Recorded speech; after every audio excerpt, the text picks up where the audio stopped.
Pernahkah Anda bertanya-tanya, kenapa harga kendaraan bisa sangat bervariasi? Mobil sport ratusan juta, tapi motor bisa hanya belasan juta rupiah. Apalagi di negara kita Indonesia, apa saja sih faktor yang menentukan harga ini? Dalam video ini, kita akan membahas secara menyeluruh bagaimana menentukan harga kendaraan, mulai dari biaya produksi hingga faktor pasar. Kendaraan tidak hanya dibedakan berdasarkan bentuknya, tapi juga berdasarkan fungsi dan pasar yang dituju. Ada motor untuk mobilitas pribadi, MPV untuk keluarga, SUV untuk medan berat, truk dan bus untuk logistik, hingga mobil listrik untuk efisiensi dan teknologi tinggi. Setiap jenis kendaraan membutuhkan desain dan komponen yang berbeda, yang tentunya memengaruhi biaya dan harga jual. Yuk kita bahas bagaimana cara menentukan harga untuk setiap jenis kendaraan. Banyak dari kita tidak menyadari bahwa fitur tambahan memiliki harga tersendiri. Fitur seperti sunroof, kamera 360 derajat, sistem infotainment canggih, AC digital, hingga konektivitas Android Apple bisa menambah harga kendaraan secara signifikan.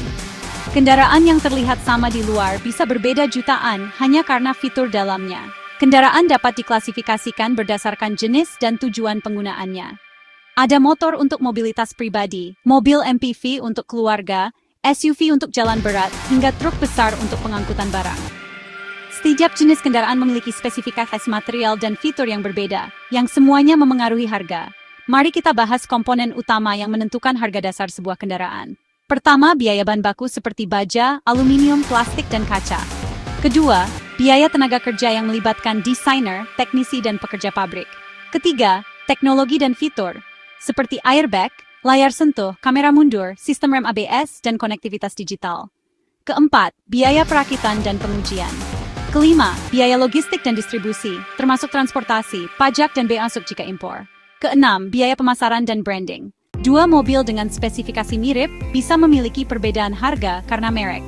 Merek ternama seperti BMW, Toyota, atau Mercedes-Benz memiliki brand value yang tinggi, yang artinya konsumen bersedia membayar lebih karena reputasi. Selain itu, segmentasi pasar juga penting. Mobil untuk kelas atas pasti dibanderol lebih mahal daripada mobil kelas menengah, meskipun komponennya mirip. Mari kita ambil contoh simulasi perhitungan harga kendaraan. Misalnya, biaya bahan baku sebuah mobil adalah 70 juta. Biaya tenaga kerja dan produksi 50 juta. Biaya pajak dan logistik 15 juta. Jika produsen ingin margin keuntungan sebesar 25%, maka harga jualnya dihitung sebagai berikut. Total biaya 125 juta.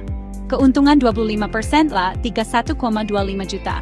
Maka harga jual ke konsumen adalah sekitar 156 juta. Mengapa harga kendaraan bisa sangat berbeda meskipun bentuknya tidak jauh berbeda? Mari kita bandingkan. City car, kecil, hemat bahan bakar, sederhana, lebih murah. SUV, tangguh, fitur lengkap, mesin besar, lebih mahal.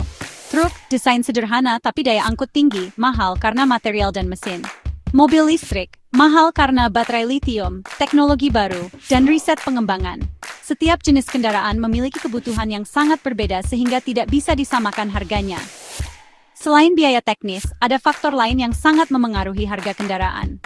Branding. Merek seperti Toyota atau Honda memiliki persepsi kualitas tinggi, sehingga bisa menjual dengan harga lebih tinggi. Tren pasar. Kendaraan listrik atau hybrid sedang naik daun dan biasanya lebih mahal karena teknologi baru. Volume produksi. Produksi massal menurunkan biaya per unit, sehingga harga bisa lebih kompetitif. Segmentasi pasar. Mobil sport ditargetkan ke pasar premium, sedangkan city car ditujukan untuk konsumen menengah. Bagi Anda yang ingin menjual kendaraan bekas, berikut beberapa tips. Cek harga pasar kendaraan serupa di platform jual beli. Perhatikan kondisi fisik, kilometer tempuh, dan riwayat servis. Berikan nilai tambah seperti servis baru atau garansi pribadi. Jangan terlalu mahal, tapi jangan rugi juga. Jika perlu, gunakan jasa appraisal profesional. Kalau kamu seorang pelaku usaha otomotif, atau bahkan ingin menjual kendaraan bekas, ada beberapa tips dalam menentukan harga. Cek harga pasar terkini. Perhatikan kondisi kendaraan dan usia pakai. Tambahkan nilai jika ada modifikasi atau fitur tambahan. Bandingkan dengan pesaing. Kesimpulannya, harga kendaraan ditentukan oleh banyak faktor, dari biaya produksi hingga persepsi konsumen. Semoga penjelasan ini membantu kamu lebih memahami cara kerja penentuan harga kendaraan. Jangan lupa like dan subscribe untuk video informatif lainnya.